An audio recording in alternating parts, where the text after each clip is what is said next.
GS का तो सामान्य था, पढ़े थे तो। अच्छा। हाँ। तो ये कौन सा टाइम है आपका? मेरा सेकंड। सेकंड। हाँ। तो पहले के मुकाबले आपको इजी लग रहा है? हाँ, इस बार तो इजी लगा। इस क्या लगता है कटअप के बारे में कुछ बता सकते हो? अभी का मतलब अभी नहीं बोल सकते क्योंकि जैसे 1-2 जगह मिस प्रिंट भी था, अच्छा।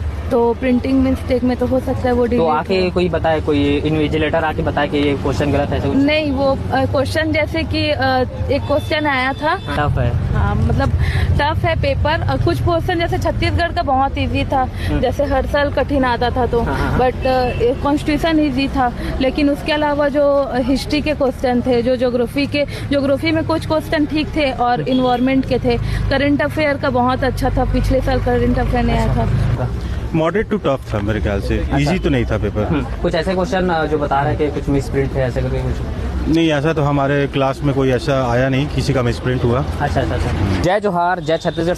संगवारी हो आज CGPSC 2025 के परीक्षा स्टार्ट हुए है। जो 22 फरवरी 2026 रविवार के दिन 2 पाली में एग्जाम होता है। पहला पाली 10 से 12 बजे एग्जाम दिला के जो लइकवन निकल ही जनरल स्टडीज के हवे, तो ओकर बाद हमन रिव्यू लेबो लइकवन के एग्जाम कैसे गए है, किस प्रकार से प्रश्न आ रही से पूरा छत्तीसगढ़ी में हमें पूछे कोशिश करबो। जब हिंदी में होती तो हिंदी में पूछबो, ठीक है। तो संगवारी हो जानथन आज के रिव्यू और कितना कटअप जा सकते है, लइका मन ला कैसे लगी इस पेपर, कैसे रही से, मॉडरेट रही से कि हार्ड रही से, सब चीज ला हमन जानबो। तो बने रह हमारे चैनल में।